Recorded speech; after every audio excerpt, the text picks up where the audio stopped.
Good evening, everyone. Welcome. It's fabulous to see all of you tonight. We're really thrilled that you could come out and join us for this important event. The Legacy Lecture is really a cornerstone of the culture here in the College of Arts and Letters. It's central to our mission. These kind of events bring us together to ask complicated questions. They bring us together to not only listen, but to think together, to engage with ideas, to ask questions, and to consider perspectives that deepen our understanding of the world and one another. The theme of tonight's lecture, the Hispanicverse, an ocean of knowledge, embodies that process in so many ways. It evokes depth, movement, and connection, reminding us that knowledge is not fixed, but something we explore and navigate. The study of language, culture, and history opens pathways across time, shaping how we understand ourselves and the communities of which we are a part. The work of Professor Rocio Quispe Agnoli reflects this kind of inquiry in powerful ways. She is the William J. Beal Outstanding Professor of Hispanic Studies in the Department of Romance and Classical Studies here at MSU. A scholar of colonial Latin American literature and culture, her work examines how knowledge is produced, translated, and circulated across cultures, particularly in the early modern Hispanic world. She is the author of multiple books, including Nobles de Papel, as well as numerous scholarly articles. Her research has been acknowledged nationally and internationally for its contributions to the study of coloniality, language, and cultural exchange. In addition to her publications, she's held numerous prestigious fellowships. Her work has been supported by organizations such as the National Endowment for the Humanities, and her work continues to shape conversations in colonial Latin American and Andean studies, bringing greater attention to the ways in which knowledge is preserved, contested, and reimagined across cultures. This work speaks directly to the core of who we are in the College of Arts and Letters. Our mission is to engage the complexity of the human experience by asking difficult questions, working across differences, and generating knowledge that connects disciplines, communities, and perspectives. It also reflects a value that is central to our college, and that is a culture of curiosity and care.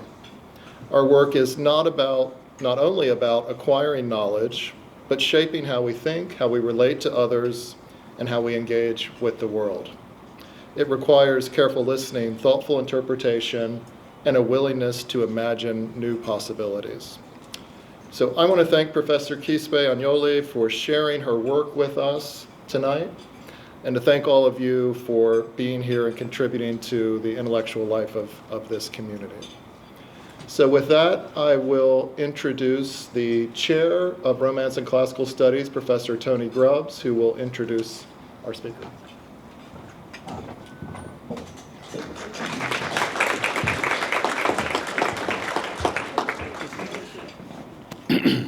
I need more light up here. Thank you, Thomas. Well, Professor Quispe Agnoli, we're going to change the register for me as Rocio. While Rocio's scholarly contributions are widely recognized, her influence also extends through her teaching and mentorship, and through the many students whose academic and professional lives she has shaped. Across her career, she has inspired generations of undergraduate and graduate students through courses that are intellectually demanding, ethically grounded, and deeply transformational.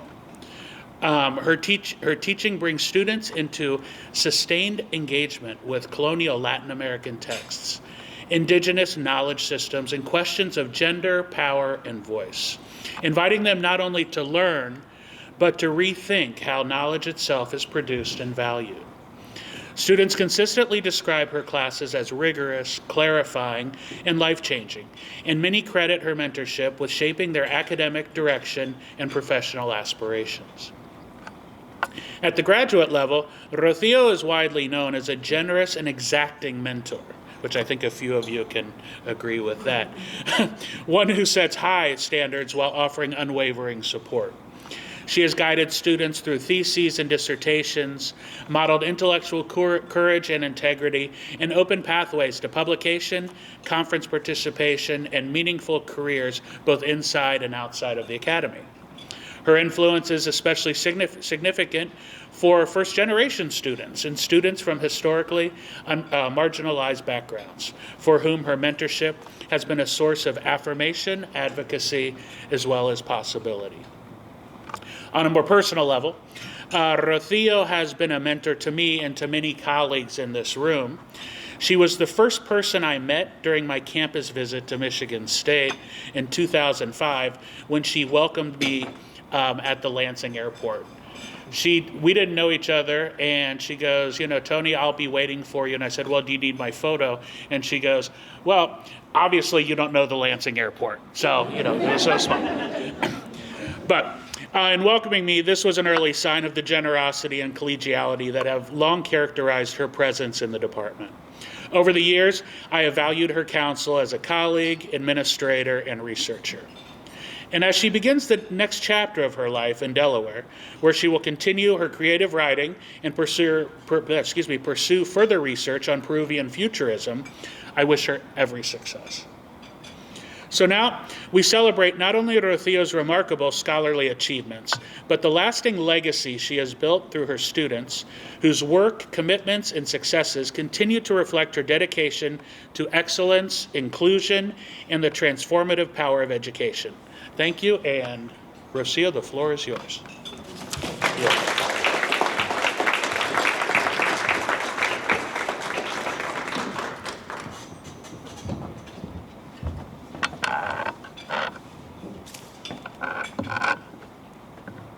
I hope this is working. Yes. Rael, is the microphone working as well? Okay. Thank you very much. Thank you, Dean Stubblefield, Associate Dean Fitzpatrick, the members of the College of Arts and Letters Culture of Care Committee. Thank you to Tony Grabs, RCS Chairperson, for the nomination to the Legacy Lecture and for this kind introduction. And to Monica Schellberg, who has taken care of the organization of this event. Last but not least, thank you very much to all of you for being here today, and to my loved ones who are not in Michigan, but are following this presentation via a very exclusive transmission. Thanks again, Monica. I have intended to make this presentation as a sharing of my journey through my searches and findings about who we are. We, human beings who speak any language, but especially Spanish. Why we are here today, and why we seek to create and share knowledge about our world the way we do. Like other before I start, I have to show you this, and I hope it's working. Monica, where are you?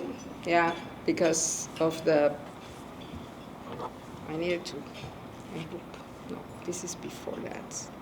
Hold on a second.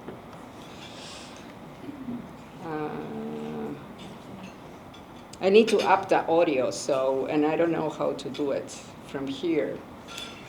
It's a pity because I wanted to show you something that's the audio.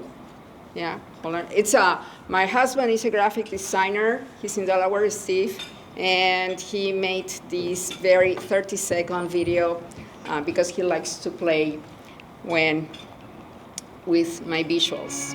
So.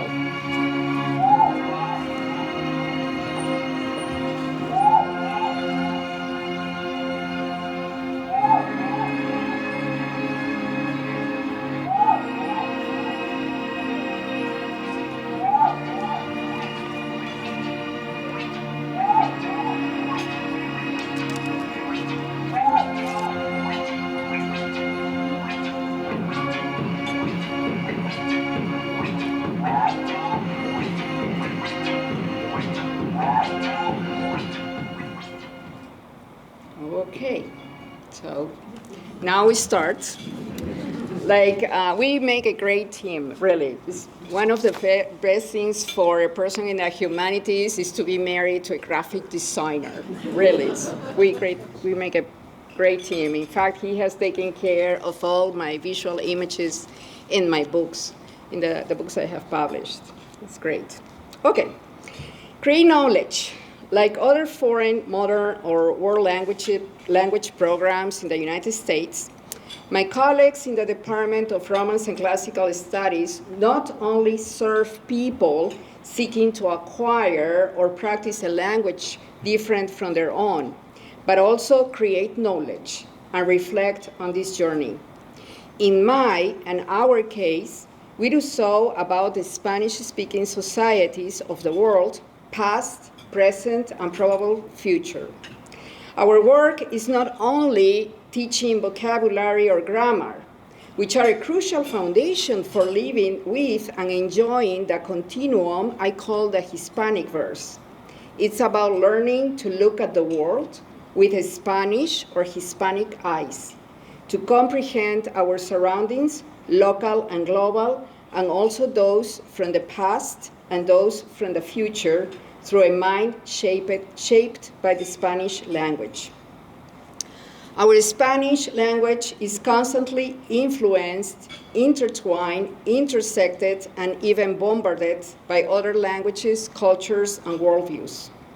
This happens not only in context involving the United States, but also in our countries of origin, Latin America, and in my case, Peru. So in the next few minutes, I'd like to take you with me through my journey as a reader, a learner, a teacher, a mentee, a mentor, a colleague, an explorer, and a writer in this maze, labyrinth, this puzzle that I call my Hispanicverse. The first idea associated with a Hispanic verse is language, Spanish. With a patient of my colleagues in linguistics, please forgive me, I know you're super experts and I'm not, let me share some basic facts. As of this year, Spanish is the fourth most spoken language in the world, native and non-native speakers. How many people speak Spanish in the world? As of early 2026, approximately 559 million. Some sources say 636 million, including second language speakers. In fact, Spanish is the world's second most spoken language after Mandarin Chinese. In how many countries is the official is it the official language? At least 20. How many people speak Spanish in the US? Approximately 14% or more than 14% of the population. Spanish is the most studied language in the US other than English at the college level and K-12.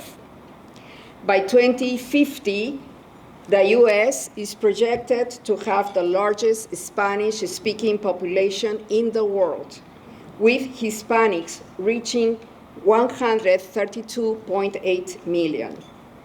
Interestingly, Bad Bunny's Super Bowl performance drove a massive surge in Spanish learning. The Bad Bunny effect, which my colleague Alejandra Marquez has reported in interviews, resulted, this is not a joke, it's a fact, resulted in a 35% increase in language application users, viral social media, and a greater cultural understanding of Puerto Rican Spanish. Language is only the beginning of the Hispanic verse. As many of you know, one of the major areas of specialization mine is Colonial Latin America. In 2000, I was hired at MSU as an assistant professor of Spanish with this expertise. And what is in the slide is the job description of to which I applied in 1999. I kept it. Yeah. Within these areas, I have conducted and continue to conduct research and teaching in Latin America, indigenous literary and cultural studies, and in women's and gender studies. To this end, I have adopted a way of looking at my subjects of a study that has moved from colonial to post-colonial to decolonial studies. I'm also fascinated by language. Many of you know that my BA is actually in Hispanic linguistics, and before starting my graduate studies at Brown, I got an MA in semiotics. I am fascinated by language, discourse analysis, perception, cognition, the construction of self-representations. Therefore, I examine the ongoing processes of identification and othering, in Spanish, otrificación, as I learned from Zenaida Moreno when we worked together on her doctoral project. Curiosity led me to study the indigenous accounts of the conquest of Peru and the Americas, as well as works by indigenous men and women of this time to examine those who claim to belong to royal Inca lineages while surviving the new westernized society. The colonial reflections on gender and sexuality bring me to rethink these categories beyond the traditional hierarchies and limiting views the Christian European mindset imposed in Latin America since the late 15th century.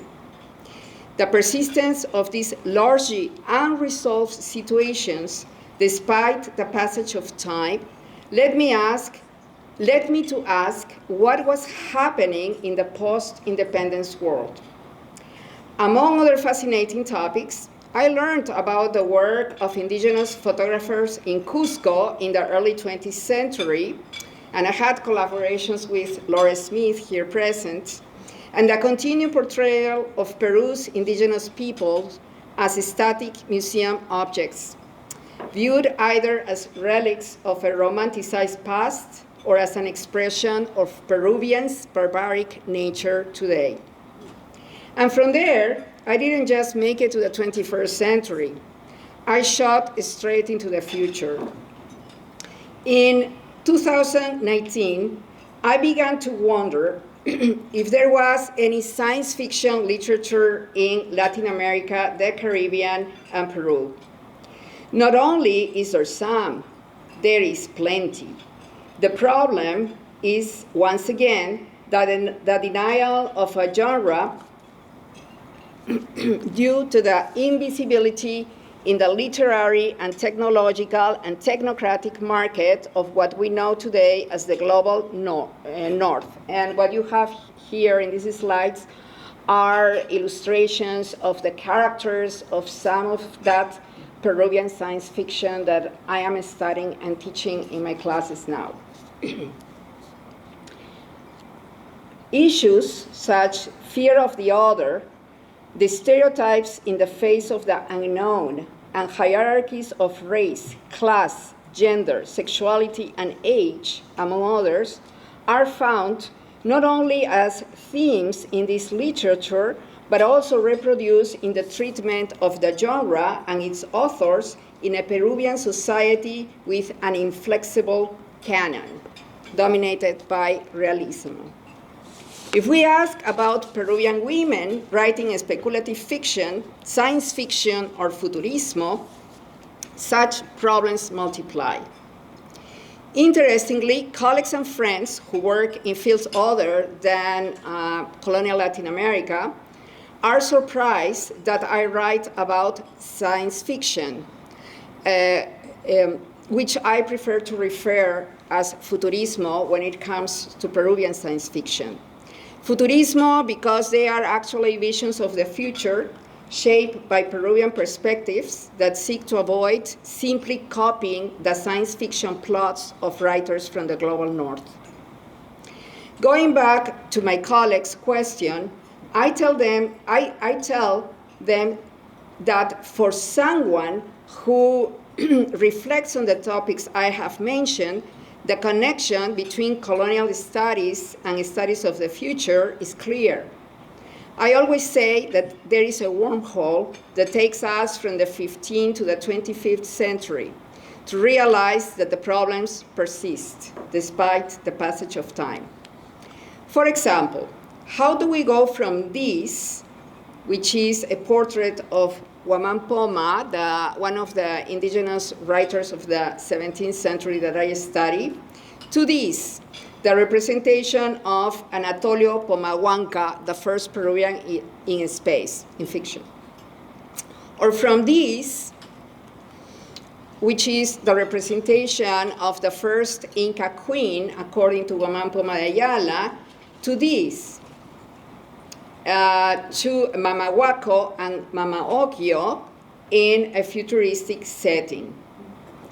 The paper and ink drawings that you see are part of Guamán Poma de Ayala's New Chronicle and Good Government, a 12-page chronicle written at the beginning of the 17th century. Written in Spanish, this work tells us about Inca history and the Andean world before and after the Spanish conquest from the perspective of el Ladino Indian. That is, an Indian who thought and spoke Quechua and learned to speak, read, and write in Spanish as well. Among other things, it offers alternative ways of understanding the history of the Andes. The other two illustrations show AI-generated images of Peruvian sci-fi characters. Anatolio Pomahuanca is the main character of Daniel Salvo, the first Peruvian in space, a story published for the first time in 2006. And the image was created by Giovanni Salazar Calvo, one of our former PhD students. The other image represents Mama Huaco and Mama Occhio, female characters historically associated with the foundation of Cusco and the Inca dynasty, but here as outer space aliens in the story, Ladies of the Sun and the Firmament. These representations and their connections are an example of the Hispanicverse, a notion that I suggest as a way of understanding our verses, the universe, the multiverse, and the pluriverse. Okay, what is the universe? Verse, from Latin vertere, means to turn, a turn of the plow.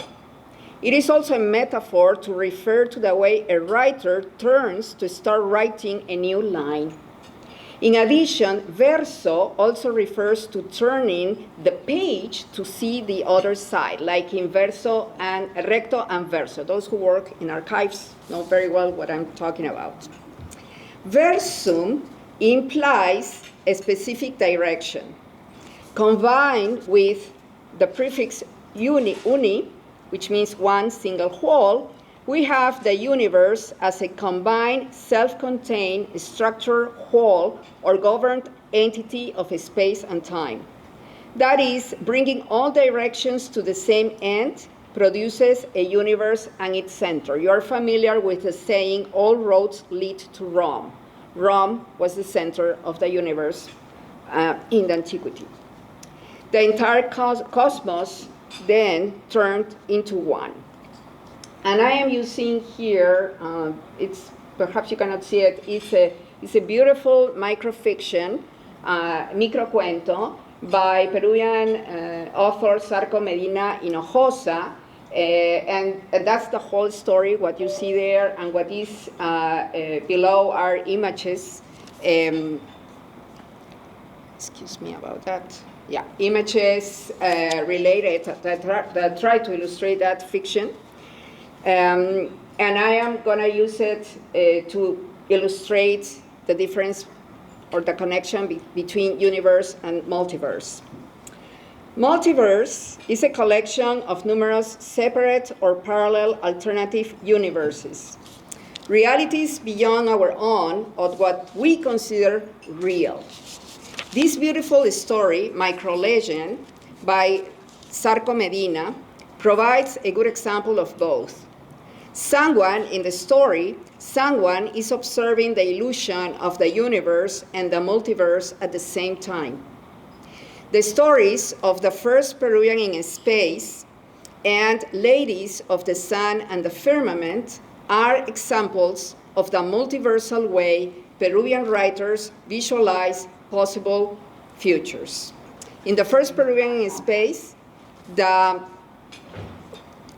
main character is Anatolio Pomahuanca. It's an astronaut in the future, but he's also the representative of all humankind. And in Ladies of the Sun and the Firmament, as I said, the foundation of Cusco and the Inca civilization is in the hands of two women, which are actually one. Okay, let me go to the next. Pluriverse. The pluriverse is a world that consists of many coexisting diverse realities, cultures, and worldviews, rather than a single uniform universe. This concept challenges Eurocentric and Western narratives by promoting a world where many worlds fit. As Walter Mignolo has... I texted someone I'm sorry. in the audience, but I think they forgot about I'm us. sorry. I mean, they didn't let us in the room, or? I'm sorry. I don't know how to...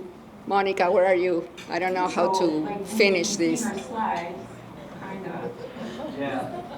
so we can't share anything. I don't know.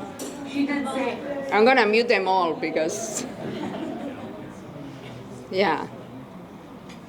Okay. Can you hear me now? Okay, I will continue. I'm sorry for that. Those are my family that cannot hear me, apparently. Oh. Okay. Oh, I know why they cannot hear me, because I had muted the audio. Okay. I think we are good now. Thank you, Monica. I'm sorry about that. Yeah. Just in case family members, the entire room was listening to your conversation. So just for, you need to be embarrassed. Yeah, okay.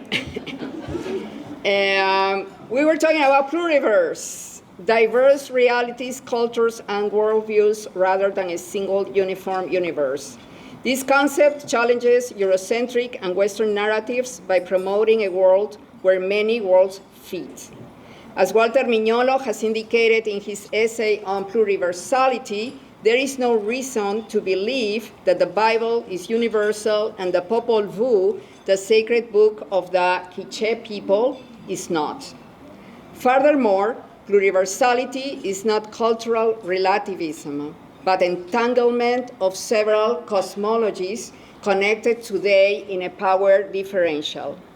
That power differential is coloniality, covered up by the discourse of modernity.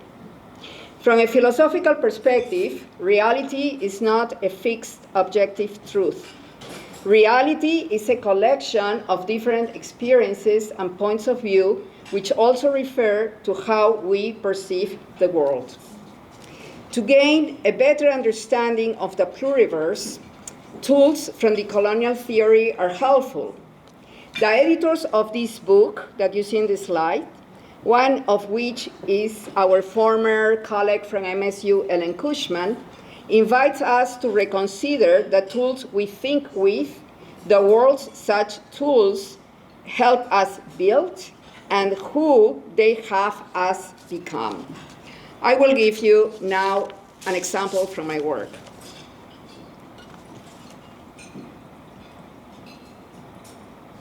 Okay. In an essay included in that volume, I looked into the mysterious gaps and silences of that Indian author, Guamán Poma de Ayala.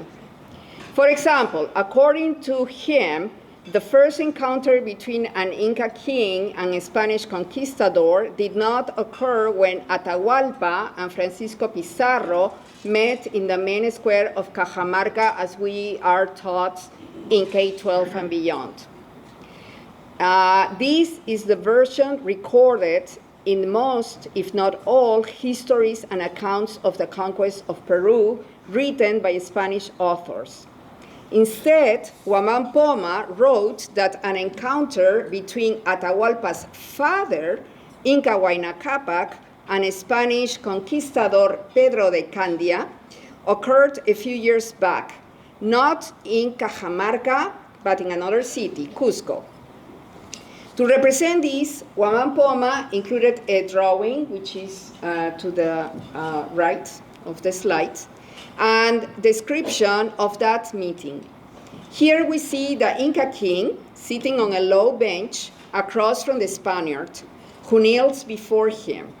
Both hold onto the same palette with pieces of gold, while other artifacts made of gold as well lie between them. The characters cannot be confused because Huamán Poma wrote their names and the location in El Cusco.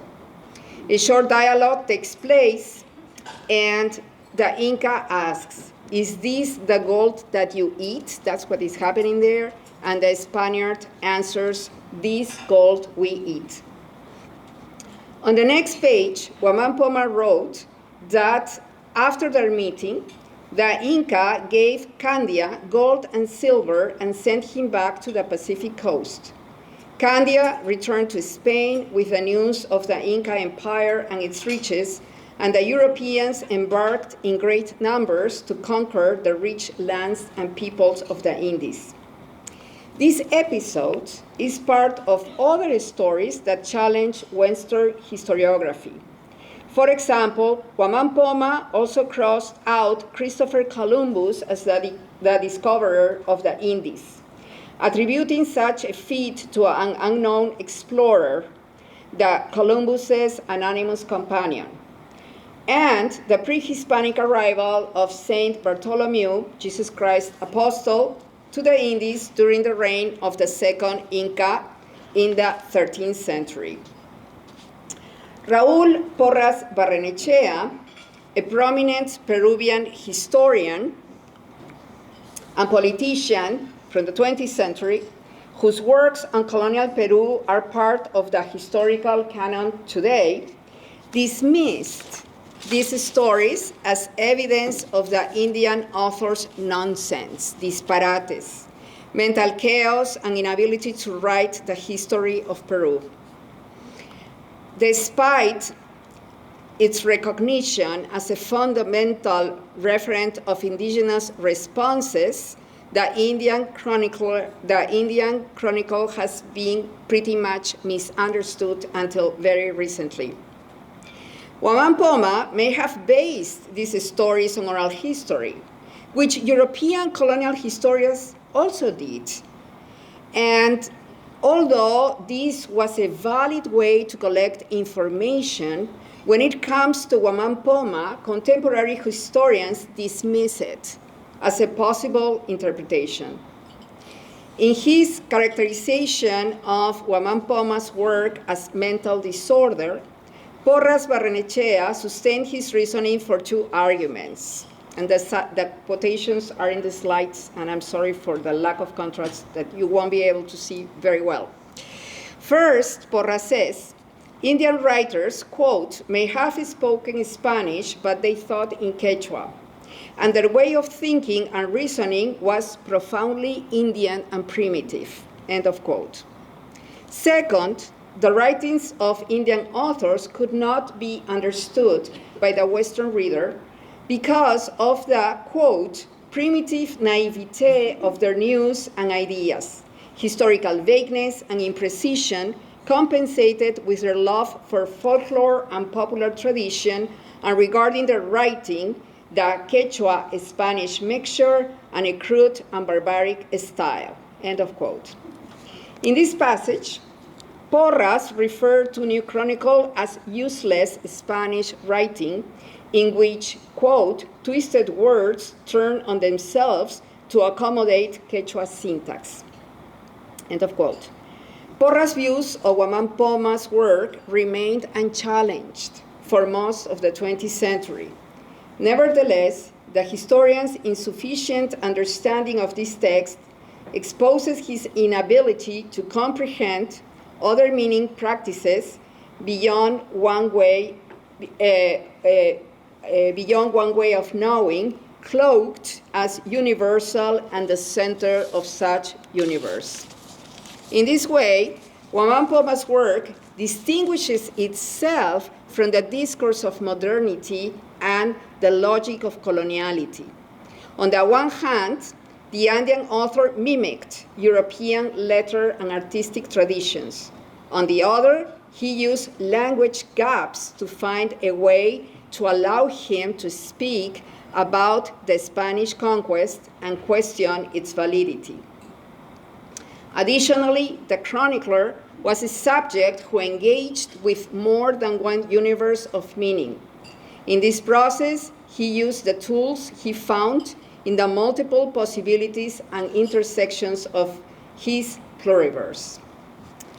The convergence of multiverse and pluriverse into my own journey brings me to think about the Hispanic verse, an ocean of multiple and plural pieces of knowledge that come together in what seems to be an impossible puzzle. Why do I say ocean? In the world of classic sci-fi of the global north, there are pockets of thinking beyond the universal. For instance, in the classic series Star Trek Deep Space Nine, I'm a Trekkie, Allison knows that very well, there is an interesting non-human character, who constantly observes human nature from both the outside, they are not human, and the inside, they live among humanoid species. Their natural state is a gelatinous liquid with shape-shifting abilities, driven by an innate need for order and balance. The phrases, the ocean becomes a drop and the drop becomes the ocean, describe them when they detach from and reattach to their collective, which is that orange sea liquid that you see in that picture. I see our construction and experience of the Hispanic verse in a similar way. On the one hand, we are part of intersecting communities with their commonalities and differences. On the other hand, we carry within us the influence of those communities while asserting our own unique individuality. In this sense, and as Wamampoma teaches us that we think, act, and create knowledge in more than one code, multiple and plural codes. We are a universe unto ourselves, a pluriverse and a multiverse. Those of us who speak Spanish are part of the Hispanic verse, and that is what we bring to our students anywhere in the world. And now I want to share with you, allow me for the next minutes, examples of the pieces or some pieces of my Hispanic verse. Most of us are familiar with Gayatri Spivak's essay, Can the Subaltern Speak?, where she reflects on the impossibility of speech for historically oppressed individuals, particularly women, in post-colonial contexts. Active speaking implies being heard. Today, I have the unique opportunity to speak and be heard. Please bear with me for the next next minutes. I would like first a shout out to all graduate students whom throughout the years I have had the luck to teach. They have survived my classes, that's the right word, survive, and my demanding expectations. While guiding students through their master's and doctoral projects is labor intensive, it is also so rewarding to see them graduate. I'm not sure if I have told you how much I have learned from you. Zenaida Moreno, you have taught me about the world of Maya writers who stubbornly wrote and published in their native language. You are as stubborn to get what you find is right for your mission of learning and teaching about areas of the Hispanic verse. I admire you. Claudia Berrios, you gave me the opportunity to delve deeply into that magnificent example of the liminality of the Hispanicverse, the colonial Quechua Huarochiri manuscript. Andrew Bentley, with you, I walked through the contemporary city of Guatemala. Andrew is not today, he's in New York, and witnessed, not without pain, the impact of post-war violence. That is Mayra. Giovanni comes first. Yeah. Giovanni Salazar, who is in Oklahoma now. I remember the day when you came to my office to tell me you wanted to study hallucinogenic plants in colonial Mexico. I confess you surprised me. Still, we arrive at that beautiful work of yours in 16th century ethnobotany. Mayra Flores, the colonial archive of Andean sorcerers, who were not sorcerers but medicine men and women, as we always say, led us to reflect on pre-Hispanic gender parallelism in contrast to the Western gender hierarchy. And Shay Thompson, your thesis on women and alchemy in 16th century Spain reveals another fascinating and so understudied topic that I hope you will continue to explore in the future. I will keep thinking about it. We can continue our work later. Mark Davis, as a reader of your dissertation, I was able to get a glimpse of the unusual situation of a Portugal ruled by the King of Spain in part of the 16th and 17th centuries. I thank you all for the learning experiences and for the friendships we forge. Now is the turn of colleagues. I don't have pictures for all the colleagues. Here are some more pictures, and the last one, it's me. I remember I was having a Zoom session with Mayra, and one of the graduate students texted me to tell me that he got the job offer. So that was my reaction, and that was captured in the Zoom meeting. So, yeah. Okay, now, my colleagues. It's a challenge to summarize in the first way possible 26 years of stories with my colleagues at MSU, but I will try. Let's start from the beginning. My tenure as an assistant professor was marked by 5 chairpersons and 3 deans in less than 6 years. I am grateful for Maria Mudrovsik, my official mentor, who helped me maintain the balance needed to achieve what we all strive for, promotion with tenure. The Center for Latin American and Caribbean Studies and its directors have been, without fail, a source of tremendous and continuous support throughout this entire time. Thank you very much, Lori Medina, for continuing to lead class, and to our late Emily Holly, who always welcomed not only my ideas, but also my students' projects with contagious enthusiasm, and to Rael Silva for those great video trailers for our work. My work at MSU would not have been as successful. I'm sorry, I don't have pictures of all them, so you're gonna forgive me. My work would not have been as successful without the support of Mary Jo Seater, our Latin American Studies librarian, who always generously welcomed all my questions, inquiries, concerns, and more with the patience of a saint. Over the past 2 years, I have had the opportunity to interact with and reflect on Latina women's issues in academia with Linda Halgunseth, the director of Chicano Latino Studies. I'm looking forward to our conversations at our next Comadres meeting. Let me remind you, Linda, that mi casa al bait empty es tu casa y de las comadres. Alison Dobbins, I'm so happy to have met you. First in college committees, then in our pedagogical collaborations, and then as good friends.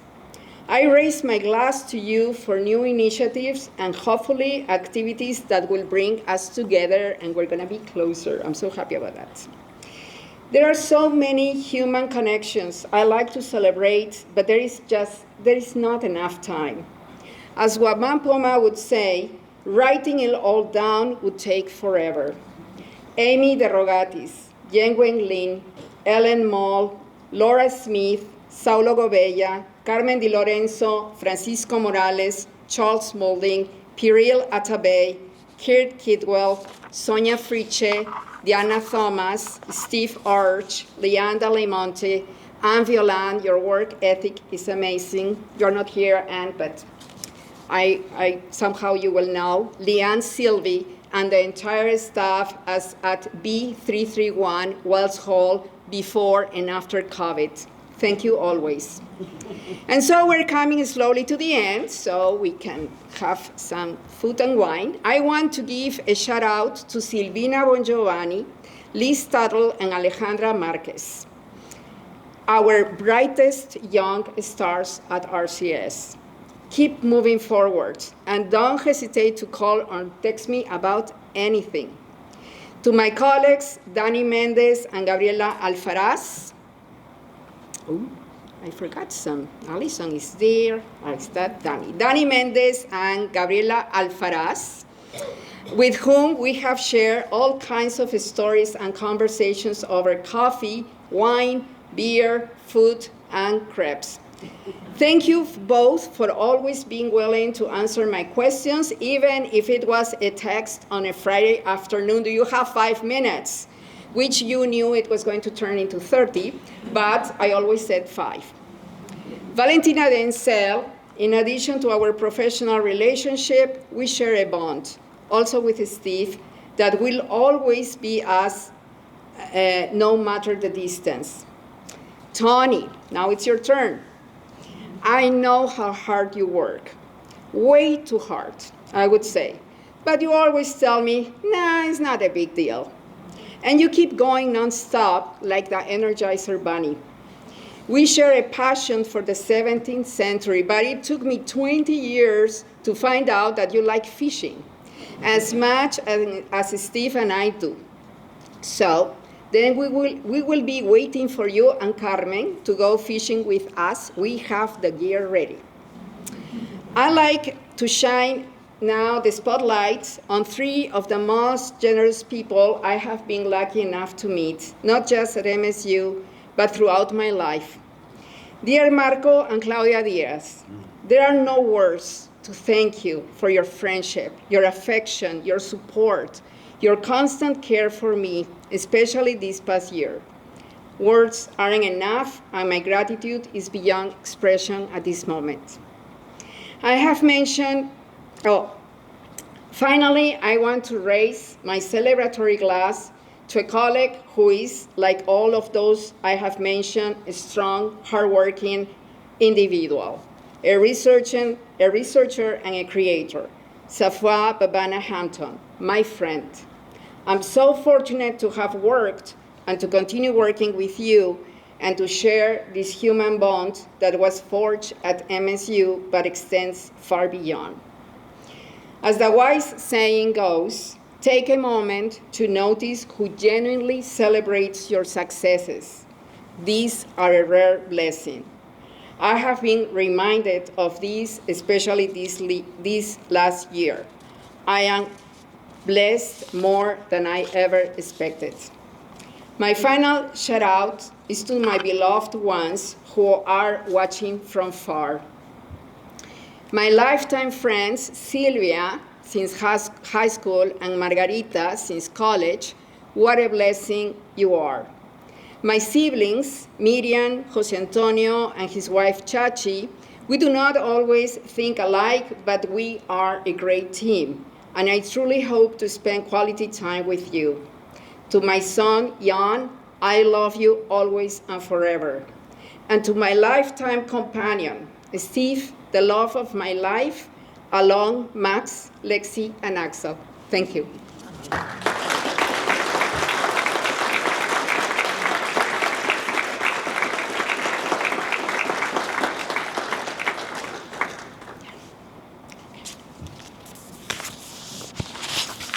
So I don't know what comes next. Food, wine.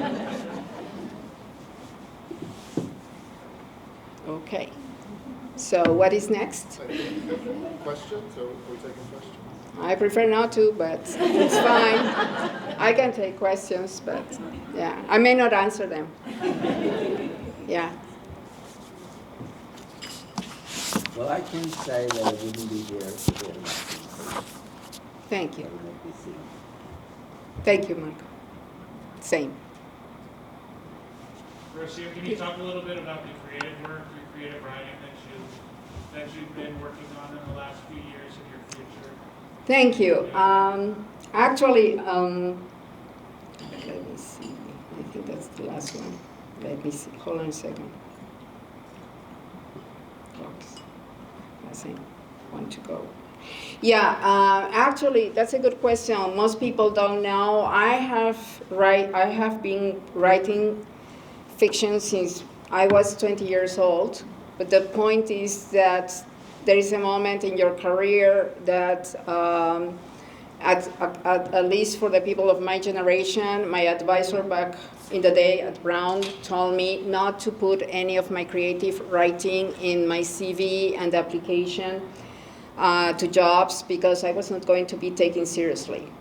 So as a scholar, I mean. So what I did, I just pushed it down. And one of the reasons some people tell me, why are you retiring early? It's not early, but it's not too late either. It's because, as I told Tony, and also the college, I want to start the second half of my life as a creative writer. That is what is my passion, along with my research. I love my research. I want to continue doing it without distractions of other parts of our profession, and I really want to go back in a consistent way to creative writing. Now, in 2019, I was approached by editors of volumes on literatura fantástica, which is not the same as fantasy literature. It's more like the Twilight Zone literature. And people started asking me for collaborations, and I started doing that. And I was at the same time that I was looking into science fiction. And I'm going now into that direction. In fact, I didn't say it, but the slides of Ladies of the Sun and the Firmament, that is one of my stories that was published in 2024. So, I love it. I'm part of a group, a collective, a creative collective of Peruvian authors.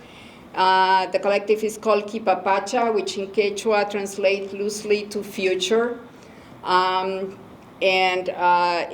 are very supportive of each other. And in the last years, after COVID, I have been going to the Feria Internacional del Libro in Lima, to the International Book Fair in Lima, that is always in July, to make book presentations, comment on books, and also, to participate in the volumes in which my fiction is. Now, I publish with a slightly different name, because I always remember what my advisor at Brown told me, that people are not going to take you seriously, so I try to separate the two personas. That's why. Thank you, Tony.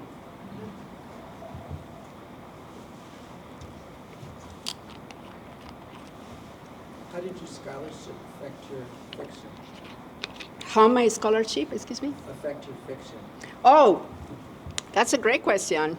Because if I was able to write, and that's not the only story I have written, Ladies of the Sun and the Firmament, is because I studied, or I'm an expert in colonial Latin America and pre-Hispanic Andes. So I know all the versions of the foundational myth very well.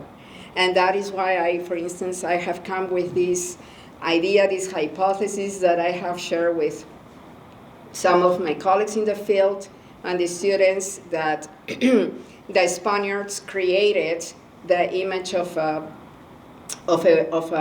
sacred female, which is Mama Ocllo, which corresponds very much to the ideal woman in Spain, but has nothing to do with who actually this character was in pre-Hispanic tradition. So I created two characters and then I put them together in the short story.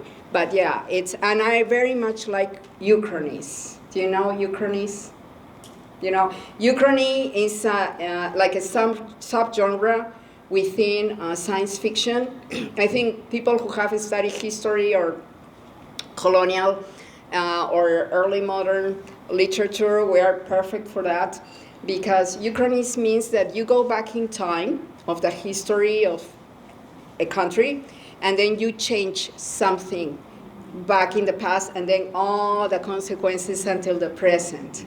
That is extremely hard to do, because it's not only that you go to the past and, you know, I don't know, Abraham Lincoln didn't die, for instance. No, that then you have to go into the present and see how the present has changed if Abraham Lincoln was not killed. That is Uchronia or Uchrony. I like that subgenre very much, and I think that's a good example of how my research and all what I learned with my research helps me creating fiction, that type of fiction. Thank you.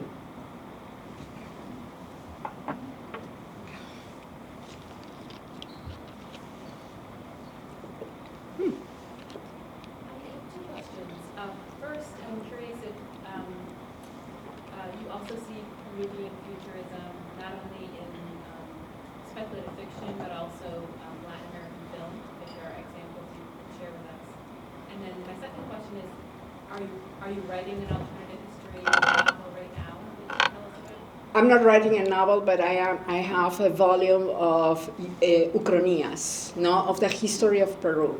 So the problem, the good thing and the bad thing is that since it's about the history of Peru, which is the one I know better, to write them, it appeals Peruvian publishers more than any other in Latin America right now.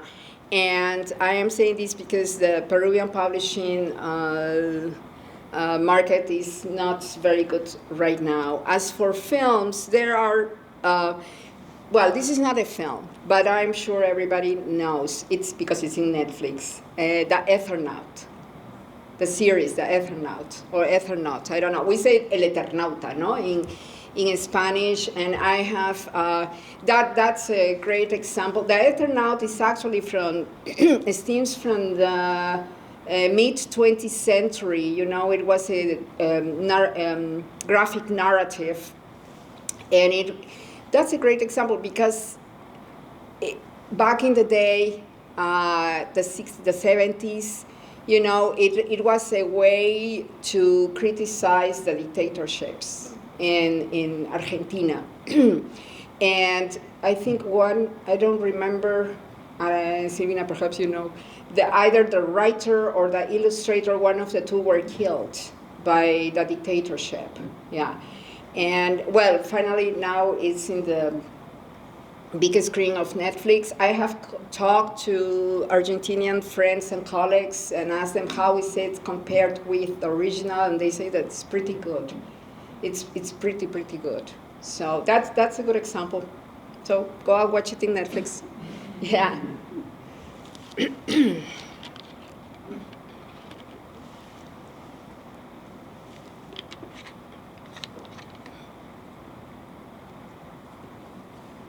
I forgot. There you are, Marco, finally. I forgot to push the arrow. Okay. Yes, I'm sorry. Yes. So maybe you can tell us a little bit more about the notion of time in the Andean world versus the notion of time past. Oh yeah, that's very difficult. But you're right there. Well, I go with Qhipa Pacha because Qhipa Pacha again is a Quechua concept, and the Pacha in Qhipa Pacha means both space and time. Many people think that Pacha is only space, no, like Mother Earth or the nature, etc. But not. It's both, it's space and time, which is already complicated. or because we tend to separate them as two different dimensions. And Qhipa means more or less to put it behind. So in the Quechua world, we cannot see the future. No, the future is behind us, not in front of us, because we cannot see it. That's the way the Quechua language thinks about the future. It is behind us, it's not in front of us. And because we cannot see it, I think it's absolutely logical, no? And then from there, you can actually, I think you have more licenses about visions of the future, which is what these writers are trying to work with from Peruvian perspectives, without, as I say, without copying, yeah, from the global north, from the narratives of the global north. Yeah, Quechua is a very complicated language. Have you learned it? Yeah, I took Quechua 1 year because I studied linguistics in Peru, but it was just the basics.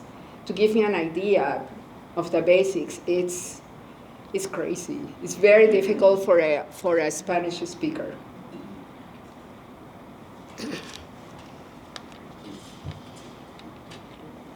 Okay, can we continue now with our dinner and our drinks? Dean Stubblefield?